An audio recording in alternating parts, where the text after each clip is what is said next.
nagka-rain and shine na dito. Babalik na kami doon sa aming pwesto. Oh my gosh. Hindi waterproof. Wow! Ang ganda naman dyan! Ba't iyak na iyak si ano siya?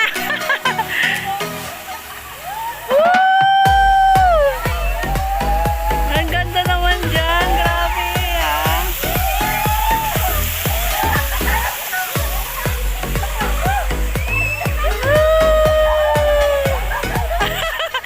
Ang gulat eh.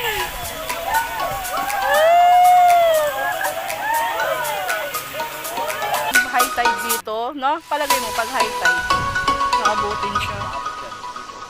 No, high tide.